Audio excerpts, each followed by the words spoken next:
Hey Pokemon Masters, Toby here, and do people eat Pokemon? Anyone fancy Pikachu? That's not good, I got him secondhand. Okay. But seriously, do people eat Pokemon? I mean, this is like one of the classic Pokemon questions. How old is Ash Ketchum? What level is his Pikachu? I've answered both of those as well. And do people eat Pokemon? That answer might not surprise you, but where this question really goes will. Stay tuned.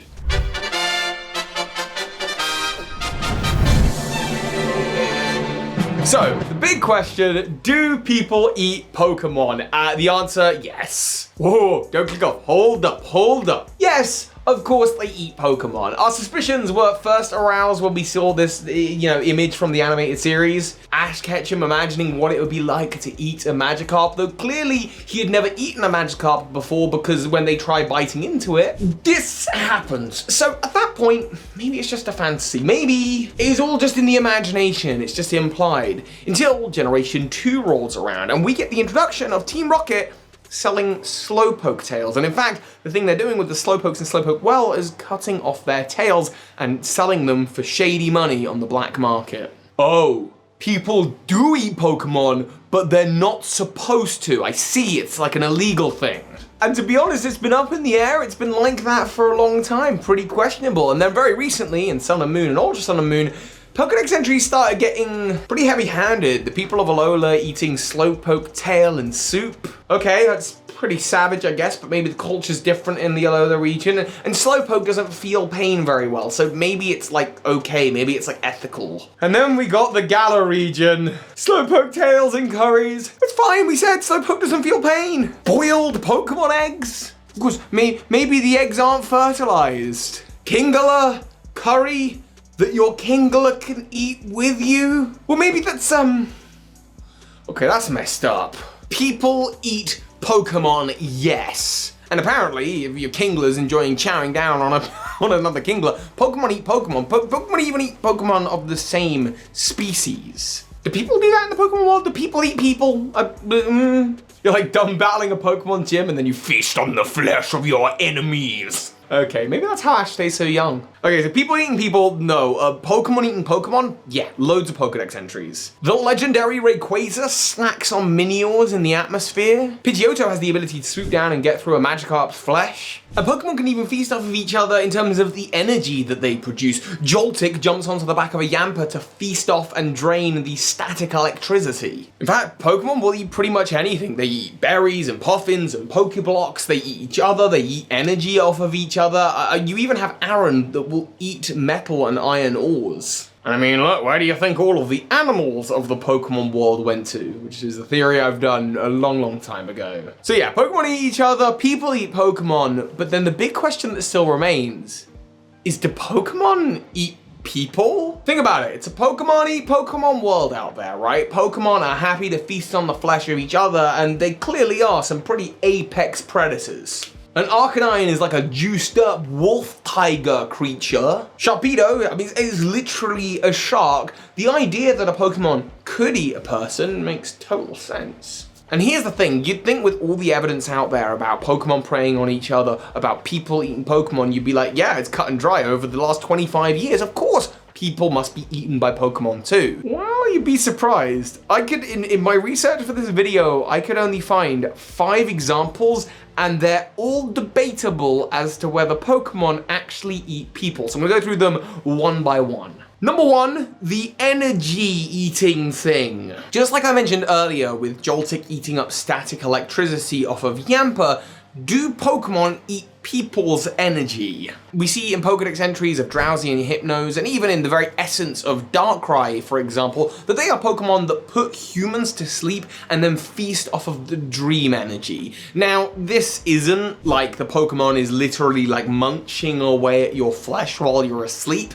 so I don't know that it counts. It is the most direct and obvious, like these Pokemon actually do this thing, whereas some of the other ones I'm about to mention are a little bit more speculative, but are they eating people here, or are they just eating the dreams that people produce? Wait, does that mean if like a Darkrai went vegan, it wouldn't be able to use Dream Eater anymore because it's people produced? Is that how that works? Okay, number 2, similar kind of vein, also in the realm of eating energy, but it does kill the person. Let's take a look at Haunter. Haunter has Pokedex entries talking about how it will lick humans, and then those humans will eventually die as they drain the life force through the licks. It's kind of like licking a lollipop until it disappears. You get all that sugary goodness, and the lollipop is... It's just a stick now. But is that what's actually happening here? Because Haunter's tongue is also referred to as being made out of gas. So maybe what's happening is the person's actually getting poisoned and they're sort of like getting like acid burns or something. Sorry, this has really got really dark. Rather than actually being digested and eaten. Interestingly enough, Gengar has Pokedex entries talking about how it was once human. Perhaps this is how a human becomes a Gengar, is by being licked by a Haunter. So these two are pretty debatable. Now, there is another one. This one is animated series related, so I don't know how canon you treat it. In the episode, Attack of the Prehistoric Pokemon, we see some very angry prehistoric Pokemon that have been asleep for a while. And in fact, according to the Pokedex entries, these Pokemon haven't even been seen alive before. We do see Omanyte later on in the animated series, and they've all been resurrected from fossils, but the ones in this episode, given the tired, angry morning eyes, it's kind of implied that they've literally woken up after being asleep for thousands of years. And the Pokedex refers to Aerodactyl as being carnivorous and wanting to like swoop up its prey with its claws. And of course, Aerodactyl does start flying off with Ash, and they run away from the fossil Pokemon like their life depends on it. So do they think these Pokemon are actually going to eat them? Well, we see in a later episode, Aerodactyl loves pear fruit and doesn't really have any interest in eating the trainers in that episode. But then again, those Pokemon are revived from fossils, and this Aerodactyl, the one in the Attack of the Prehistoric Pokemon, seems to have literally been asleep for thousands of years, so maybe the diet has changed over time. Do you think it's possible that this Aerodactyl was intending to eat Ash Ketchum? Ash Ketchum with some ketchup on top? Or do you think he was just flying away with Ash, but actually he was going off to eat some lovely pears? It's not definitive, it's just theories. And now we move on to the final 2 examples, and these are the 2 that I think have the most weight towards them, going back to the world of the Pokemon games. I'm going to start with the ultimate snacking Pokemon, Guzzlord. Guzzlord is an Ultra Beast, so whether it even counts as a Pokemon in this discussion, that's really up to you. But it's from an Ultra Space, another dimension that actually specifically in the game, you can travel to Guzzlord's world, and it's called the Ultra Ruin. And it looks like an alternative version of Alola, where Guzzlord has eaten up the landscape. It's like a proper apocalypse world, and there's one human there who hangs out with the Guzzlord, and he gives you information about the Guzzlord, talking about how the people of that parallel dimension had to escape to another planet, because Guzzlord is a common organism in that world, and it's just eating up absolutely everything.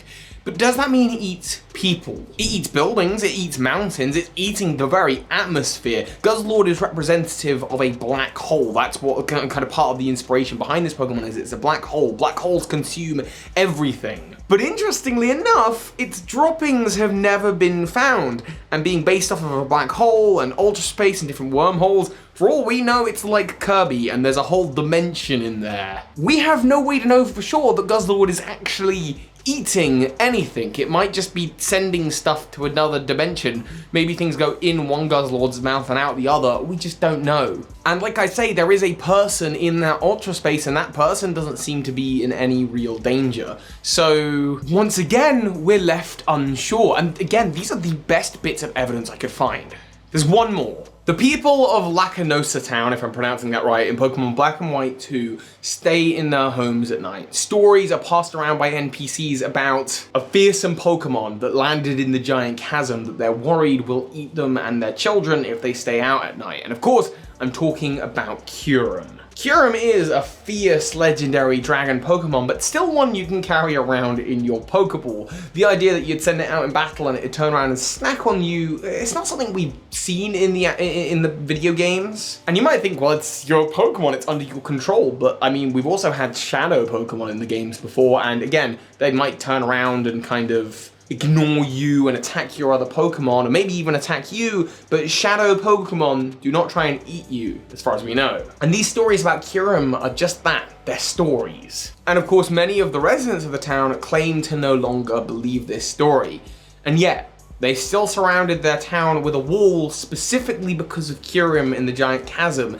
And if you're playing Pokemon Black and White 2, and this is the coolest thing, before you catch Kyurem in the game, NPCs will not appear outside in the town at night. But the moment you catch Kyurem, they will, meaning they must believe this fear at least a little bit. Still, Hypno and Darkrai, Haunter and Gengar, Aerodactyl, Kyurem, Guzzlord. There's all these ways in which Pokemon might eat people, and yet none of them actually give us a solid, definitive answer of like a Pokemon feasting on the flesh of humans. Whereas we know for a fact, people eat the flesh of Pokemon. It's pretty dark, and I really don't get why Kingler's so happy about it. That said, maybe there's some bit of evidence that I, of course, am missing. Let me know if you know it in the comments down below, and one more thing. All of this talking of food is making me hungry. Do any of the Team Snooze Grunts want to wake up? I don't know, head to the fridge and get a snack? Ooh, what does that mean? That's a bit cryptic, isn't it? Team Snooze Grunts, you'll have to head over to my Discord, discord.gg/BurkieWithToby, and maybe, I don't know, have a little poke around, see what you can find. I hope you enjoyed this Pokemon theory, and of course, so hi, Pokemon Masters. This is Ash Ketchum. You just watched a video by Birdkeeper Toby. That makes you a Pokemon Master. A special thank you to those of you supporting this channel on Patreon, including the big patrons of the month, Nick Charles and Bugcatcher J. Thanks, heroes.